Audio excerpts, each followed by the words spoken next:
Welcome to Chicken Adobo for the Soul, where two siblings talk about life as if they know what they're doing. My name is Terrence. Hi, I'm Rachel. And Rachel, how are you doing this week? This week was good. I took time off. Wow. I took time off from work to work. Mm-hmm. Congratulations. How sad is that? No, I mean, it's understandable because the stuff that you do or you were doing does take a lot of time. Yeah. It's pretty significant, right? I just needed to I just want to work without being bothered. And I was hitting that cap. And I was like, look, no phone calls. I'm putting my out of office up. And I'm taking time off from work to work. Leave me alone. Big sad. I know. Yeah. I did get things done. I got some things done. So some personal errands. So that was good. I mean, but otherwise, I've had a pretty good week. Not bad. It's a 3-day work week. I'll say that. That is nice, isn't it? What about you? I've actually been very, very productive this week. I don't want to say I'm ahead of work, but I am very, very much on top of it, unlike some previous weeks where I was definitely not on top of things. And things are coming along pretty well. Like, I have 2 major semester projects, one for my digital storytelling class and then one for my research seminar. And I'm at the point where I have a very good grasp of what I know about the background of the projects, the stories I'd like to tell. And I am moving into the getting ready to interview people phase. Can I hear more about your digital storytelling class and what that's about? Because I kept forgetting to ask you what that class is about. That's fine. Yeah. So the digital storytelling class is literally, it's kind of like a, how do I describe this? It's a split between the higher education master's course and then the history master's course over at George Mason, because it's supposed to be teaching people about how to produce videos in the first place, right? And using it for educational purposes. So that's the higher education part. That's awesome. But also history past like the undergrad, right, is all about the generation of knowledge, the creation of knowledge.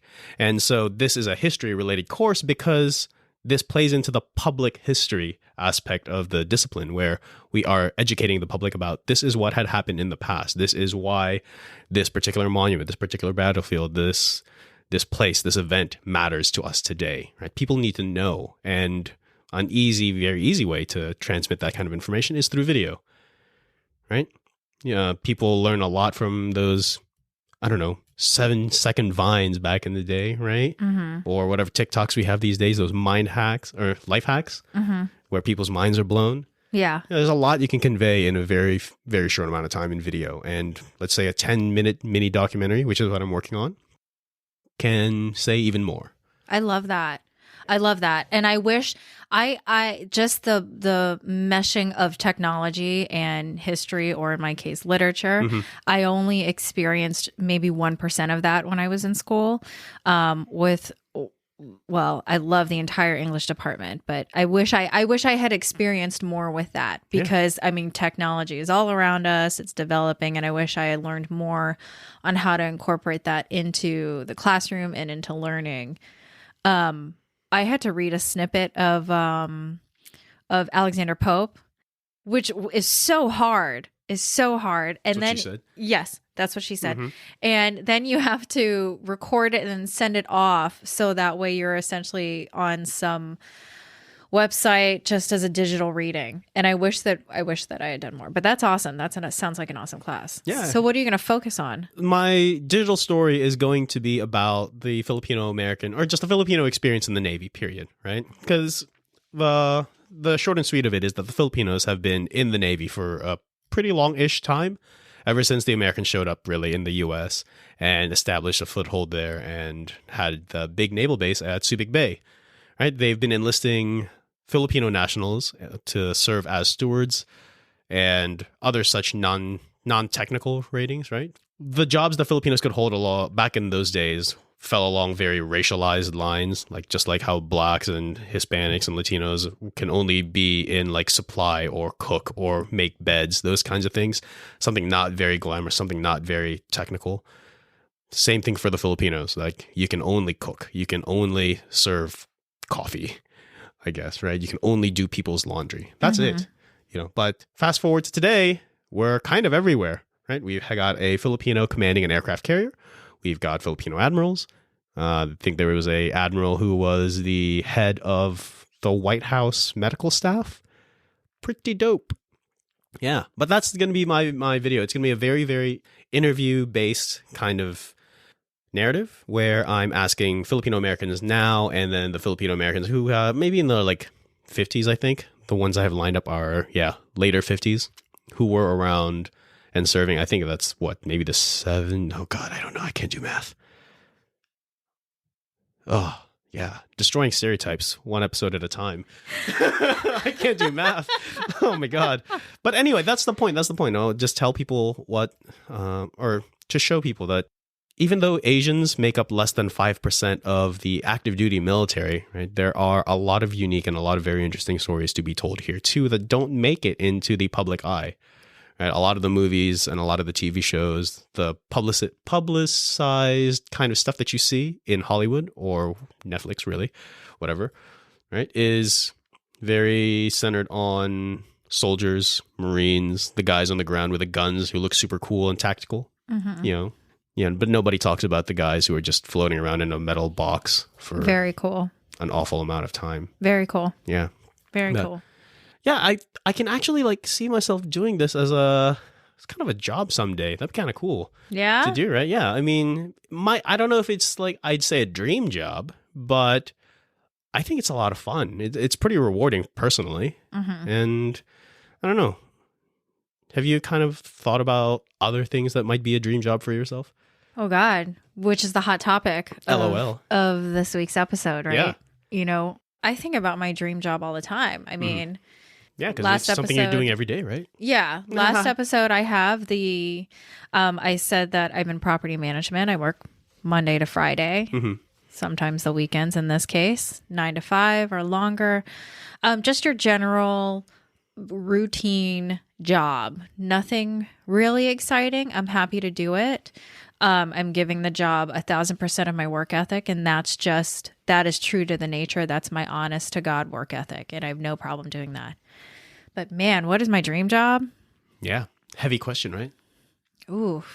I've always wanted to, as I've grown with my husband, I've wanted to own something similar to Busboys and Poets. Oh yeah. Yeah. Great place. Great restaurant. Where it's like part of the restaurant is a bookstore, part of the restaurant, depending on which one you're at, part of it is a bookstore, part of it is a restaurant, and part of it is an actual venue where they'll hold open mic night workshops. And it's not just geared towards literature or poetry or anything like that. It's geared towards hipsters too. Yes, it is geared towards hipsters, but they hold historical events. You brought me to one, so I thought you brought me to one. Nope. You brought me to one. Really? Yes. That was a while ago, yeah. That was a long time ago. And yeah, I thought that would be really cool. You know, I like the front of the house stuff where I'm just kind of running around, different departments, things like that. And I'm sure Marcus, I'm confident he can handle back of the house, you know, balancing everything, closing out checks, the finances, things like that. Yeah. I like the more hands-on, you know, interacting with the customers, interfacing with the people kind of thing, right? Yeah. But I think that's a dream job, or I don't know if that's kind of a job where I see myself ending up. I hope so. I think it's possible. I mean, I mentioned briefly the last time that I think my dream for a while was to be Robin Williams on a desk. Yeah, I think we did talk about that exactly last week. Yeah. And I think that dream has gone farther away, which is fine. I'm okay with that.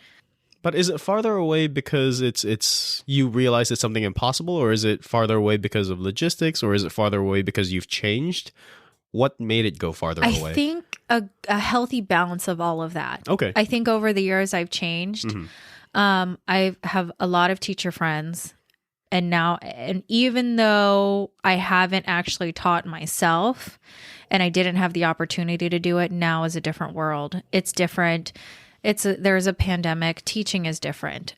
But even before this new lifestyle came about, I was listening to other teacher friends, and they give you the behind the scenes. Here's what it actually is. And I don't know. And for a while I wasn't listening to that because I didn't want that to change my opinion and how I felt about teaching. I didn't want that to diffuse the fire in any way. Right. But I think as I went on, at the time I was working with the hotel, and I think as time went on, I just realized, I think there is a dream image of what I imagine myself doing, but I don't think the dream job actually exists.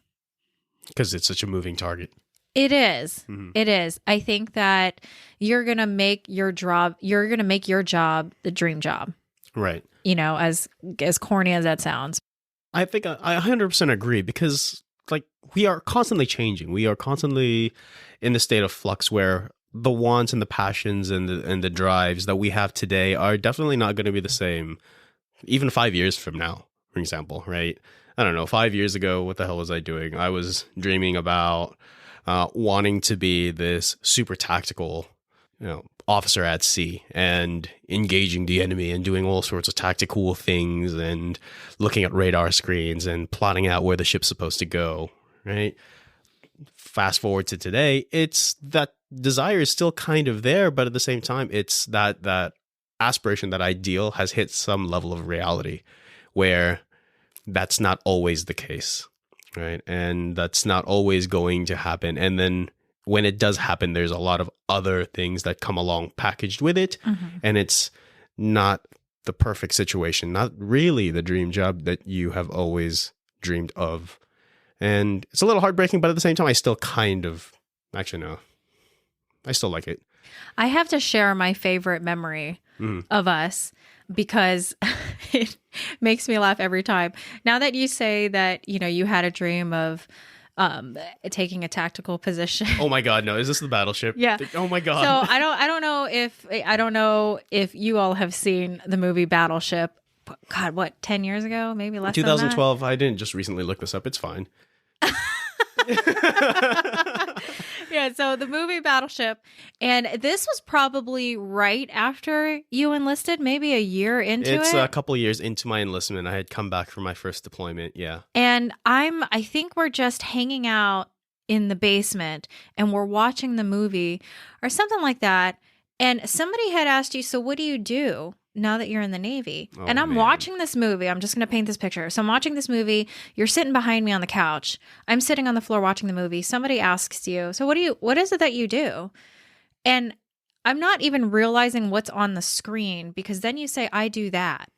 And I look at the screen and there's aliens shooting or killing people. And I'm thinking, is this guy killing aliens? Is that what he's doing in the Navy? I mean... And it was just so perfectly timed. I turned around and we all just looked at each other. And he's like, that's not what I meant. This guy's so full of shit. Yeah, exactly. Yeah. Exactly. But yeah, I think that that's really interesting that you said that you want to take a more tactical position and that's how you envisioned it, because now it just makes Battleship. I mean, it is a great movie, but makes it a little better. It's okay. I'm not going to give you that satisfaction. Oh, I only say that it's so great because it's the only movie we've had about the surface Navy in a god awful long time. So that's how you advertise. Yeah. That's how you should recruit people. Actually, I mean, I don't just have the show numbers, but Battleship. It's cool. That's exactly what the reason a lot of these movies come out. It's to boost recruitment, I feel.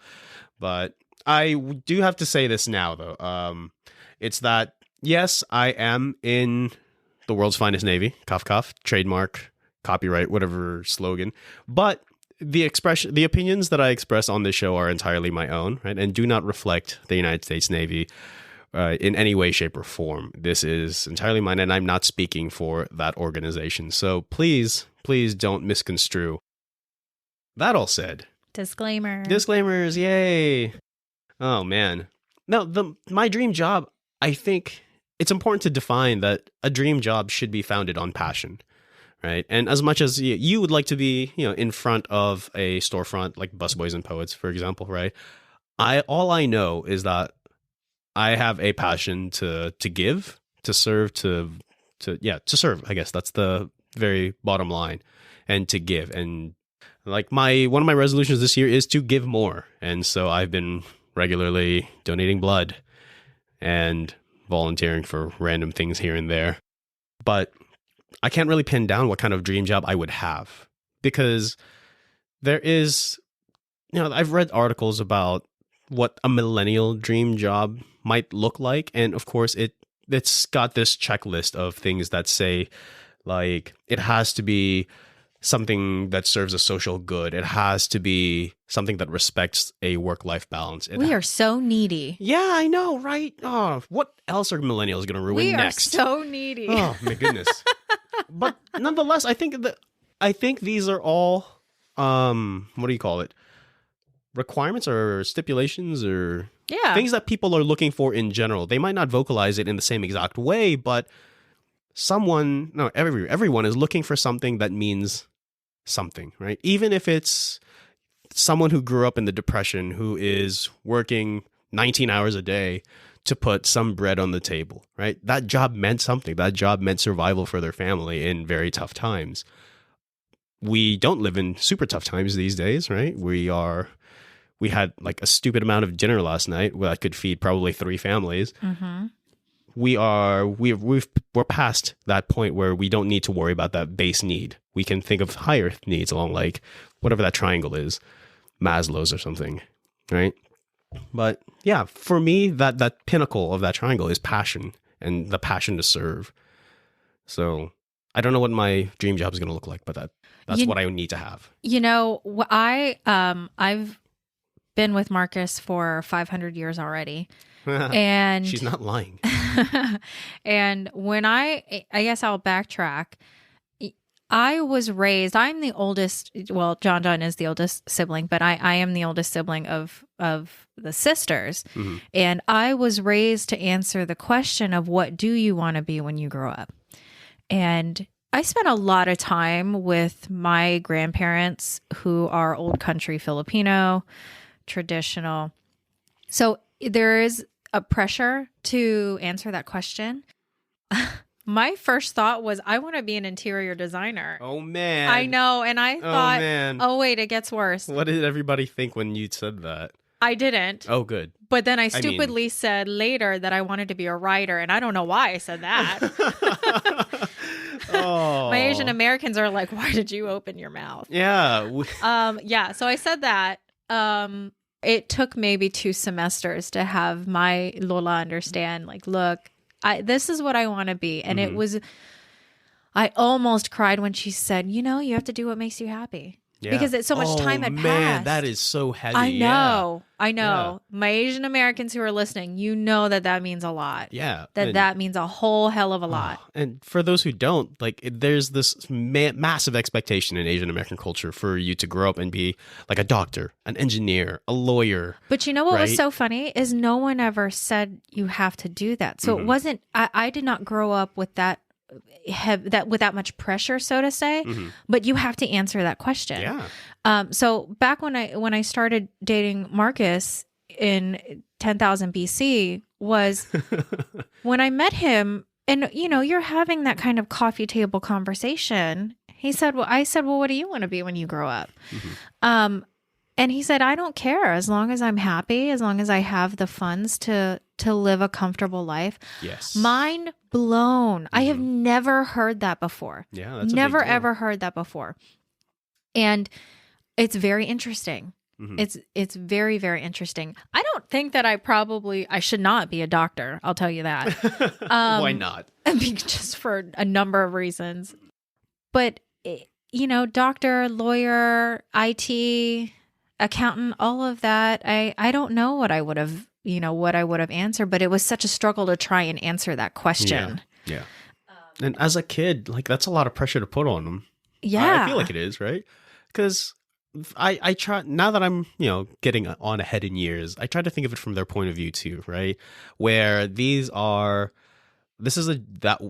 generation before us, right? Or the ones that had immigrated here are coming from a background of having not an awful lot to live with. They grew up either poor or not doing so well for themselves.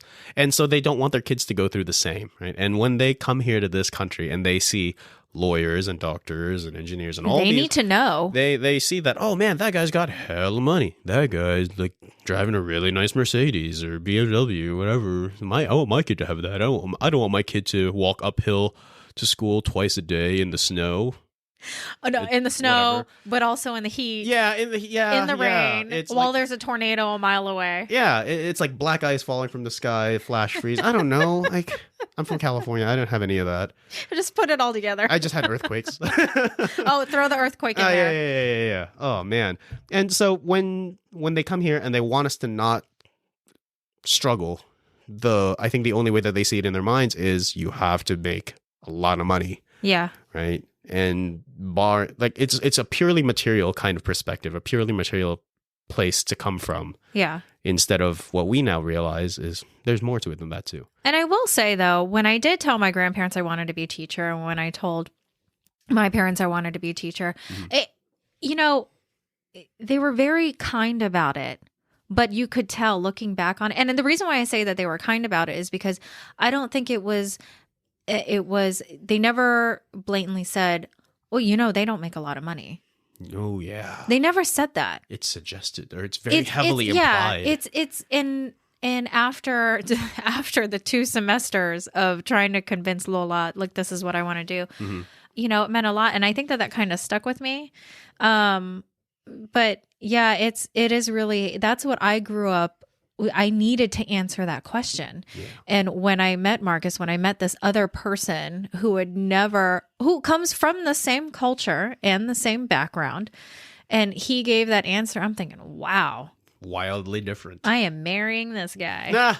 But yeah, I was about to say, how early into the relationship was that? My goodness. Yeah. But I did feel for my sisters in a way, because I think the pressure was still there. Mm-hmm.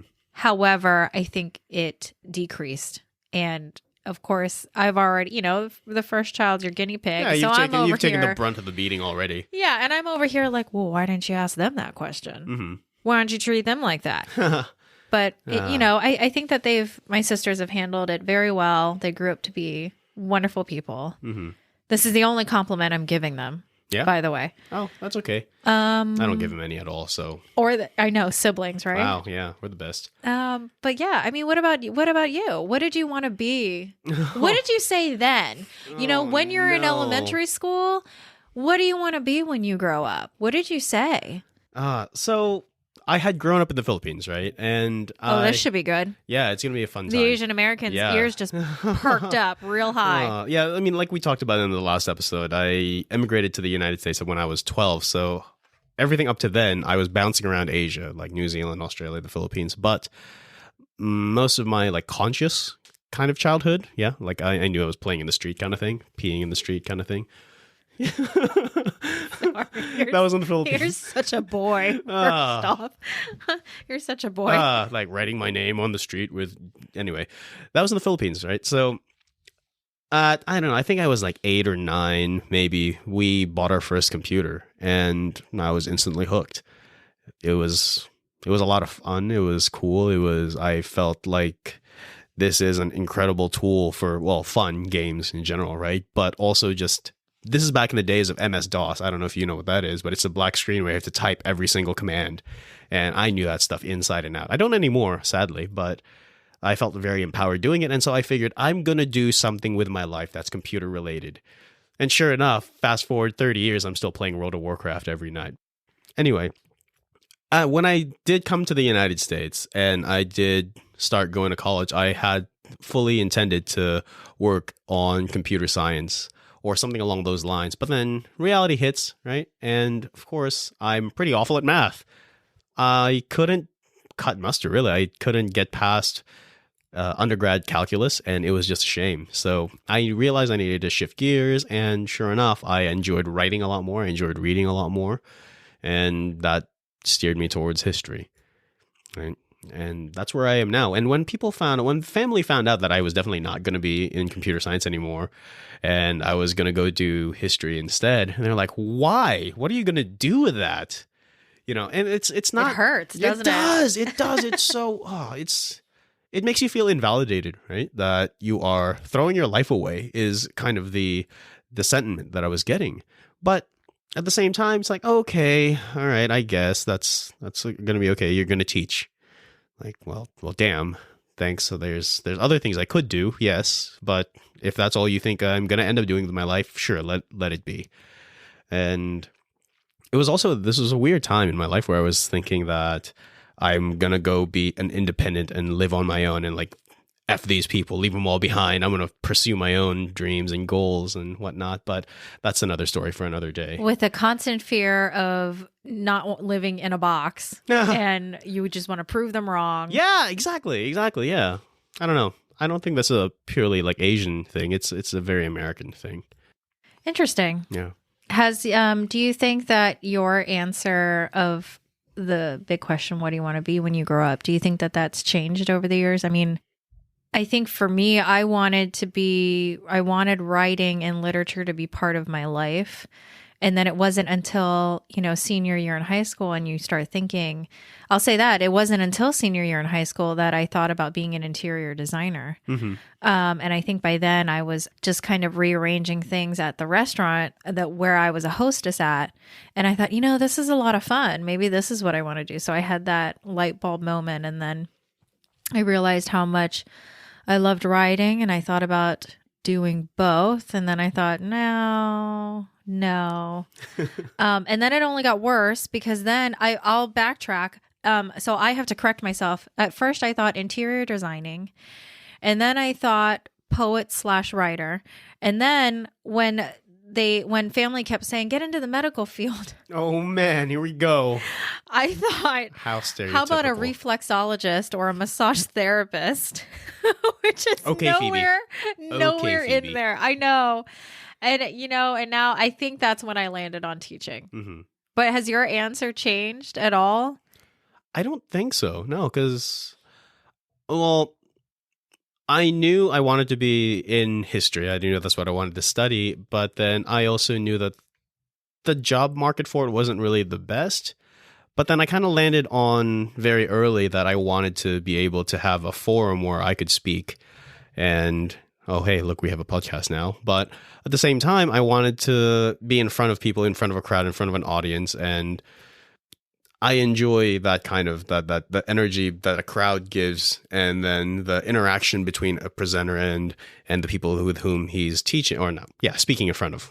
And teaching falls along those lines, I think, right? Teaching is a performance art, I'd argue, right? That also has a very, very, very nice side effect of educating the masses or laying the foundations for a good democracy, et cetera, et cetera. Are you going to be a serious teacher? Or are you going to be... I'll tell you, I'll put it this way. Mm-hmm. I envisioned myself having the closet in the classroom with a bunch of costumes and dressing up. Wow, no. I did. That's not me. No, hell no. Why not? That's you. Yeah, that's you. I know. I loved it. That's what I imagined. Mm-hmm. I imagined having that closet full of costumes. I'll just when my students roll in, I want them to be like, oh, what the hell is she teaching us today? Yeah. Well, so full disclosure, one of my big role models is Conan O'Brien, right? So I appreciate that kind of humor. I appreciate that kind of energy on the stage or in front of a crowd. So I imagine that's probably what I'd end up being like, a very interactive and probably really sarcastic and witty kind of professor. And I'll be injecting terrible one-liners oh my God. in between slides or something very self-deprecating. You're teaching undergrads, don't forget that. Yeah, it's gonna be a great time. And think about the generation who are now undergrads. Oh man. So make sure they get it. What?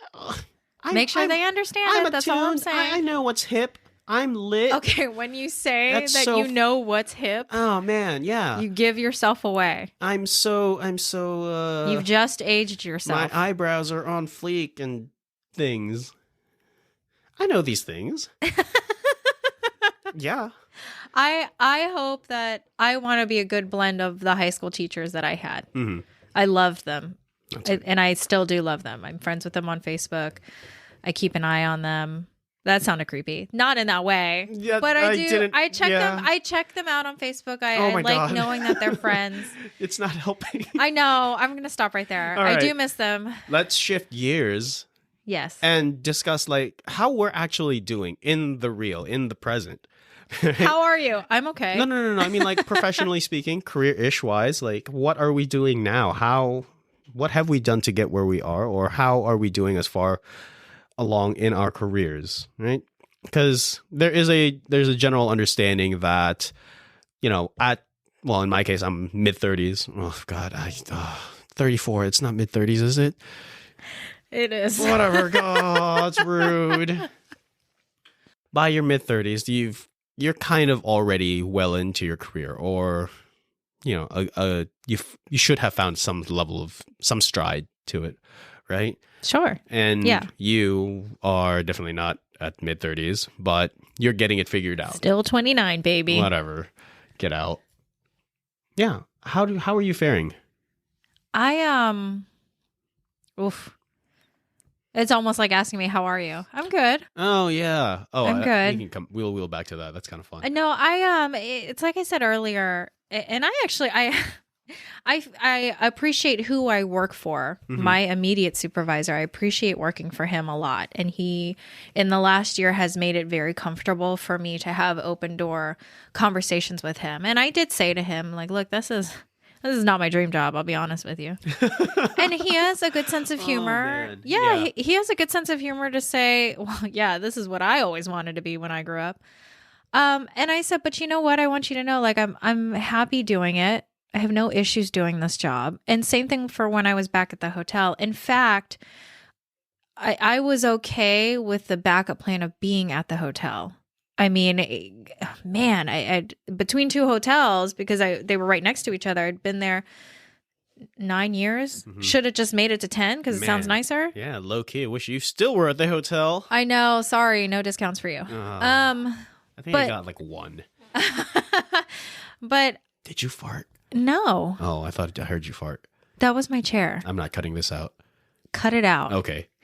But yeah, especially cut it out if you can hear it. Oh, yeah, you're right. Yeah. But how am I doing? Mm-hmm. I guess I feel like I should be saying more things other than I'm fine doing the job. Mm-hmm. There are some days where I just wish I wasn't doing this, and it's not for any particular reason. It's not because I said to the friend that I work with, I said, when it comes time for me to leave this job, it's going to be like breaking up.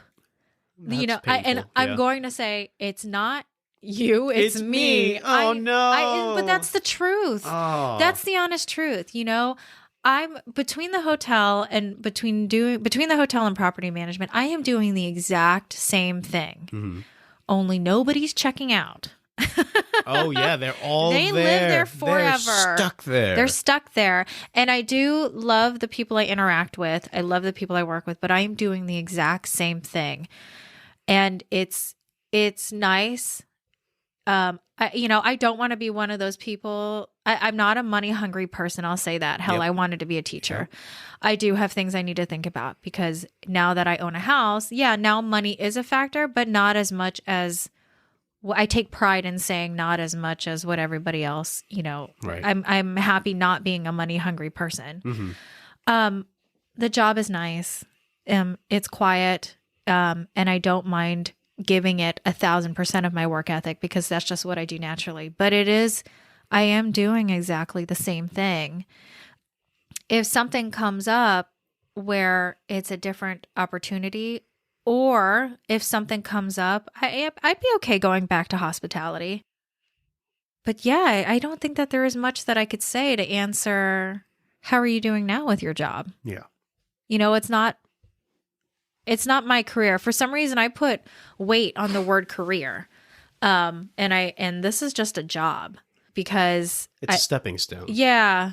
And I don't know what's next. And I think that that's what scares me because I'm not in my mid-30s and I'm not there yet. Mm-hmm. So I really don't know what's going to happen next. That's fair. That's 100% fair. Yeah. I'd say. I mean, what about you? You're in your mid-30s. Wow. I'm going to say it again. Can we stop hammering that home? I regret bringing that up now. Like, I am so self-conscious about my age. What about being 34? Oh, my God. Okay, anyway. completely 100% objectively, I'm in a good place, right? Career wise, I am in a very coveted position where I am getting paid to go to grad school. And then as soon as this is done, I get paid to teach, like teach in an academic environment, like an actual rigorous academic environment while I'm in the military. I'm not pushing the button to launch missiles or anything. I am teaching, not kids, teaching undergrads in an academic environment in an actual university, while I am serving in the United States Navy. That's awesome. That's a dream job. It is completely there, of course, to incentivize future service and continued service. And yeah, that's how I see it. I have been given this very, very distinct and blessed opportunity, and I am readily going to serve even more and even better as a result. Like this is going to be rewarding me dividends, like academically for the future as well. But also at the same time, I realized that through this opportunity, right, I need to give back even more than 100% whenever it is I do go back to the fleet. And all that said, I did want to mention that there is this, because of this quote unquote success, right, that I feel from where I'm at, there is also this creeping dread of imposter syndrome. And I think a lot of people feel that way about where they may be or wherever they may be in life. Like, do I really deserve this? Like, did I just write a really banger application or what's that called? Those kind of essays that you submit with a package. Oh, man. A narrative? Yeah, a narrative or a personal statement. That's what it is, right? Man, did my personal statement just knock it out of the park? Did my record actually reflect something incredibly powerful about who I am, what I am? Did my captain write me a killer personal recommendation? I don't know. And I because they don't share the grade with you afterwards, right? They just say, hey, you got it. Okay, good stuff. Good job. Congratulations. Go do this thing next. There's no metric. There's no, you got an A-, or you got a B+, but that's good enough, so here you go. And I feel like there are a lot of days, especially on my last tour, when I was on USS Last Ship, I'd come in every day and I'd think to myself, okay, all right, brace yourself. What am I going to do wrong today? How am I going to screw up today? Right? And how do I not do that? Oh my God, I'm going to try so hard to not screw up, because there are times where, your sailors, the sailors who I work with and who work for me and who I work for, tell me that you're doing fine. You're doing a good job. You're doing all right. You're doing great. It's the whole spectrum, right? But then that's very, very powerfully punctuated by, what the hell are you doing? Like, you're going to go to Leavenworth for this kind of stuff, or you're going to get kicked out of the Navy for this kind of stuff. I'm going to take away your rank for this kind of stuff. And when commissioned officers screw up, it is light years worse. I'd argue that it's light years worse, because we end up losing our jobs entirely. We do end up going to Fort Leavenworth, right? For enlisted sailors, the punishments, there's a lot more leeway there. There is a lot more spectacle and drama to it, yes, I'd argue, but they are able to pick themselves right back up and go just as far as they could have without the administrative burden or without the punishment. And that may be controversial for some people, but that's from this side of the house, from having been on both sides of the house. Sorry, because I was prior enlisted as well, right? That is the sentiment. And so no, despite this feeling of relative success that I feel right now, I feel like there is that imposter syndrome keeps creeping up, and it's kind of paralyzing sometimes, kind of terrifying. I think what you're doing is you're trying is don't wait for the other shoe to drop.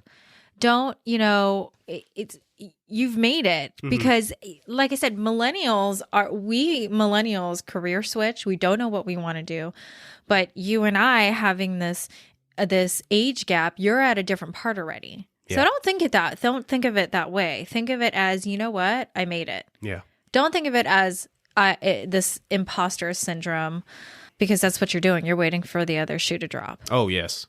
I mean, I do that every day when I go into the office. Oh, man. But no, you're there. And I'm very proud of you, and I'm very happy for you. Thank you. But embrace that. don't wait for the other shoe to drop. Remove that from that, because a So lot just remove of the other shoe, period. or that. No, yeah. yeah, okay, Yeah, yeah, remove yeah. the other shoe, because you don't need it at this point. Wow. So okay, great. Well, okay, I'll flip it for you. Yeah, remove the other shoe entirely, because now you've gotten to the point in your life where, you know what, this is where I'm supposed to be. I walk around my own house barefoot. I'm supposed to be here. I'm comfortable enough doing that. And that's a great mindset to grasp and to have, because like I said, millennials are either career switching right now, or we don't know what we want to do. And so we're stuck in the middle. Yeah. And you just embrace that. God, I'm jealous. Wait, what? It feels nice. Doesn't it feel nice? To what? To be where you are. I guess, yeah. Once you strip away all the insecurity and the That is one of the hurdles. yeah. That is one of the hurdles. So I'll say that. But I mean, just keep telling yourself. I would just keep telling myself, damn, I made it. I'm good. And just be comfortable. Take the other shoe off.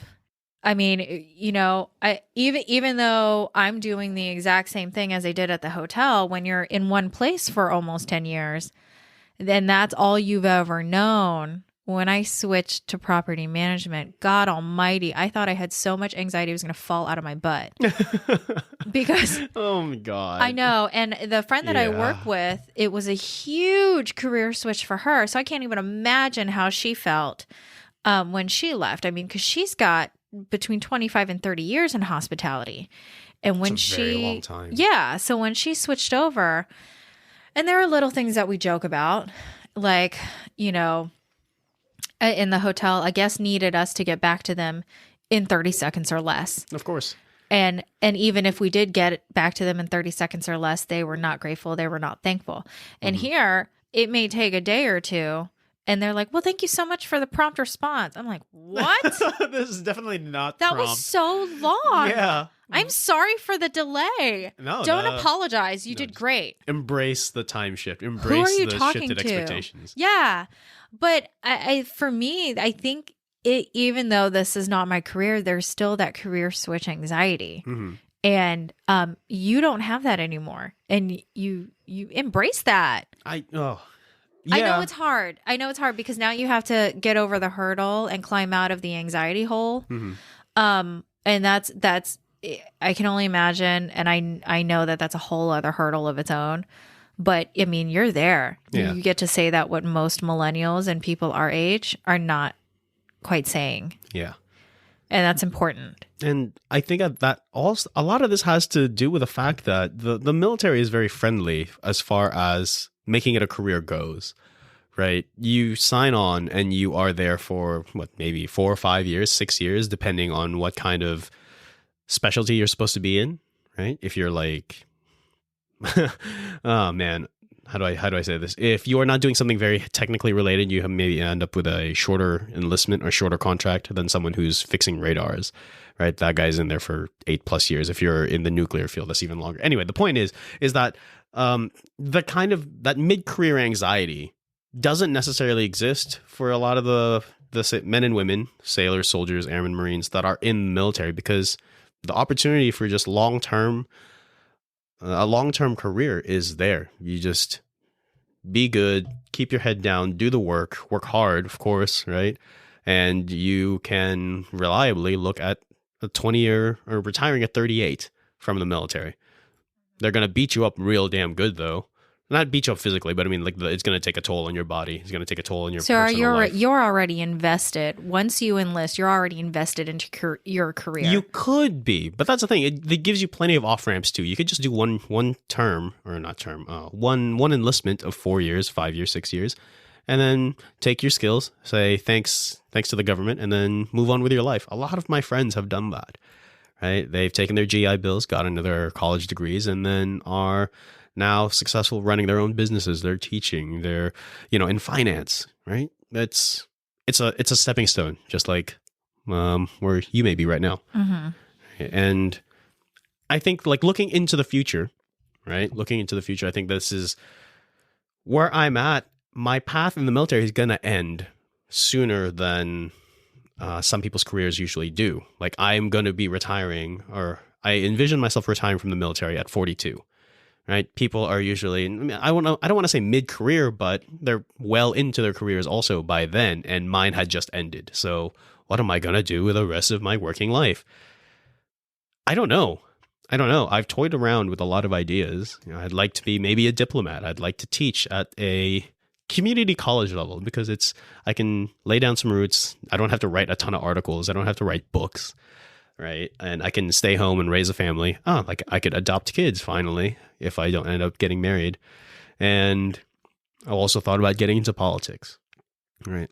And I think the common core or the common thread that runs through all this, again, is still service. Right. Public service, foreign service, as far as the diplomat thing goes, or teaching, which is serving people and educating them. Right. And I don't know, that's where my mind is at, because I have to think about that a little sooner than others, because I have to shift careers. I have to pick something new. I'm not going to just sit on, I mean, I'd love to. That'd be so much fun. I could just play World of Warcraft all day. LOL. Not healthy. I don't even think it's going to be around by then, but we'll see. I hope it ends. Wow. Or Warcraft. Oh, wow, that's not very cool. There. Wow. Oh, man. Oh, okay, whatever. I think what we as individuals and as an entire generation have to remember is we are what we make the job. Yeah. Keep up that passion of service, and, you are what you make, what you are the job. Mm-hmm. And I think over time, the dream job concept has just gotten smaller and isn't necessarily a big thing for me, but it's more so what I look for in a job. Yeah. I've worked in all the departments in hotels, and now I'm bound to a desk on most days. And needless to say, I've met a lot of people. I've worked with a lot of people. I've worked at a lot of positions. And I think now, instead of asking myself, where is my dream job? What am I supposed to do? Now I ask myself, what is it that I look for in a job? What can a job give me? And what are those? I think that, and I've said this a few times, and my nearest and dearest friends have said that they're just baffled by me saying this, but I actually would like a job where I just am given a list of tasks to do in the bottom of a building, maybe one little window with just music playing. Let me work through the list of things you need me to do. And it's so funny. My friends are like, no, you're a people person. I worked with one of my friends. I got a job with me at a hotel, and she was referencing that. She said, I've literally seen you turn frowns upside down, and you want to be in a basement talking to nobody. And I said, yeah, I mean, oh my goodness. And it's so strange. I guess when you talk to that many people and you do so many things, yeah, you just want to do the job and not be bothered. Again, I took time off to not be bothered so I can do work. I mean, I would still love to have a Busboys and Poets, build a restaurant that my husband and I own. I would love that. Mm-hmm. But most days I just, kind of want a quieter job. And I don't know if that means it's with students or not with students or what. So, man, this is a big stepping stone. I mean, to awkwardly put on the recruiting hat, are you sure I can't interest you in joining the Navy? Because that's literally all we'll do for you. What a good shameless plug. Here's a list at 6 a.m. of what you need to get done so you can go home. Go. But I think, I've looked at administrative positions. I would love to get into the library and do something. I mean, talk about quiet. I would love to do something like that. I'm a doer. I just, I don't like the spotlight anymore. Yeah. I've done that. I've been a sales manager. I've been an assistant general manager. I'm a manager now, and I'm done with the spotlight. So to go back to what can a job offer me, I think in a way it's still tied to what can I do for you? What can Brown do for you? What can I do for you? I like to give other people the spotlight. I like to make other people look good. Yeah. And that's that when I was in sales, I was doing, by the time I got into sales, I'd already been maybe 5 years into the hotel. And in hospitality, sales is completely different from operations. If you're in sales, you're supposed to be focusing on selling. If you need a meeting room set up, don't worry. We've got people taking care of that if you're in the right hotel. And in this case, we were a smaller base hotel, and I was doing a lot of operational work, working with different departments, working in housekeeping, something salespeople are not supposed to be doing. And I told my general managers at the time, I said, look, I don't mind doing this. I'm making you guys look good. I don't need anything else. Yeah. And I don't mind doing it. And I think that's what I also look for in a job is, don't give me the spotlight. I've already had the spotlight and I don't want it anymore. Man, if you really don't want the spotlight, can I interest you in the Navy Supply Corps? Ensign Ramirez has a nice ring to it. It's very strange. I mean, I know by heart I'm a people person. And I think that I would miss that type of human interaction. But when you meet a lot of people, when you're a punching bag for hospitality or property management, you just almost don't want to talk to anybody. Oh, I thought you were going to go in a completely different direction there. But yeah, okay, yeah, good. Because I was like, oh, you masochist, you. No, I just, Rude. the dream job has definitely changed. It's not so much, when I think of dream job, I don't think of Robin Williams on a desk teaching, reaching the masses, Not quoting anymore. Shakespeare. I don't think about that anymore. That would be a lot of fun. But when I think of a dream job, I think about what aspects of the job are going to benefit me.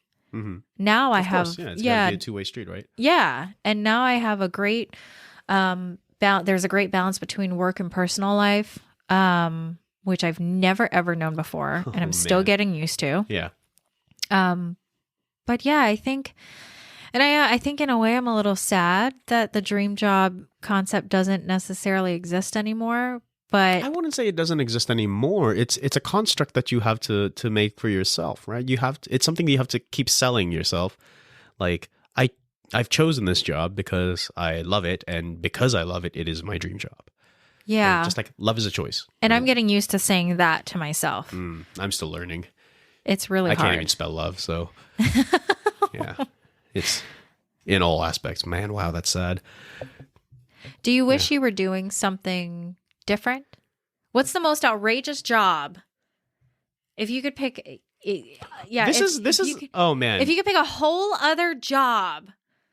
if money was not an issue, right? What job would you have? That's the question. Something Yeah, along those lines? if money wasn't an issue, What would you or be? What would you be doing? What There you would go. what would you be doing? So I do want to preface that Facebook has a dating app subsection now, right? I did not know that. I mean, Oh. why would I know that? Yeah, you're right. Why would you know that? I'd be very disturbed if you did. But I know it. And that is one of the questions. If money was no object, right, what would you want to do? Would you be just? I don't know. Are you saying you're constantly dating people? No, I'm not that cool. I just remember the question from when I was filling out my Facebook dating profile picture. Are you plugging yourself? No. No, why? No, okay, that said, I don't know what I'd want to do, actually. Actually, no, I kind of do. I'd probably want to just be a researcher, an archivist, really. Like, it's a grown-up librarian. Yeah. Wow. It's so cool. You just shit on all the librarians. Wow. No. Yeah. Okay. That's really rude. Because I am in class with a lot of people who are in public history, right? Librarians, archivists, museum curators, those kinds of people. And yeah, the work that's a lot of heavy lifting, not physical heavy lifting, but there's a lot of like academic public education heavy lifting that they're doing. Yeah. And there's a lot of respect to be given for them, even though it's not a glamorous job, right? It doesn't pay like 6 figures, whatever it is. 7 if you count the decimals. Can I tell you, and for the librarians listening, I don't mean to put pressure on you, but I have such a high opinion of librarians that I want to be one so badly. I think I have what it takes. Let me just tell you, those people are in a building filled with books filled with knowledge, and they know how to point you in the right direction. Mm-hmm. They know what you're looking for. Oh, yeah. They get to know you. God, they have superpowers. Actually, wouldn't that be like a pretty good dream job for you? That's pretty ideal, right? That would be an ideal job. Yeah. I do think that I have what it takes to be on that level, and I would be happy to work hard for that level. Yeah, because the social interaction isn't nearly as heavy as what you're doing now. Yes, you get to be surrounded by these pretty much. books. Pretty much, you said I don't want any more friends. I mean, no, I'm quoting you. I mean, Yeah. I'm not directly quoting you, but Yeah. Yeah, you get to put your head down, sort some books, Yeah. put them back on the shelves or whatever it is. Maybe sniff a couple books here and there. Oh, that's weird. You never just sniff a book? No. You've never sniffed a book? I've smelled it as it passed across my face, but not like purposefully sniffed it. They smell good. Pervert. When you get the real old ones, they smell good. I do have a couple really old ones, and they... Now you're going to go home and open a book I'm really and smell not. it. I'm really not. Okay. They're on the bottom shelf I'm for telling good reason. you, they're marinating. Wow. I to jump back on topic, I think that's where I could see myself. Mm-hmm. I believe I have what it takes to be in a library atmosphere and to learn and to excel. But I wouldn't say that would actually be a job that I'm working. I think that is a dream job. I'll say that. Okay. That's definitely a dream job. But if I were doing anything else, I'd probably, my husband's going to kill me. You'd be a stripper. No. Wow. I'd probably be a chef. Oh. SHEF, yes. Yes. That meme. Yeah. For Shit. context, I don't do the cooking in my relationship. Yeah, you don't. I don't cook. I have issues and I get real nervous cooking steak. It took a long time for me to cook chicken and not dry it out. You're gonna be. But I still like it. Yeah, I like doing it. You're gonna have your turtle in your hat. And then the turtle's gonna do the cooking. My turtle's gonna do the cooking. Yeah, but I would own my own small little mom and pop restaurant. I'd be cooking.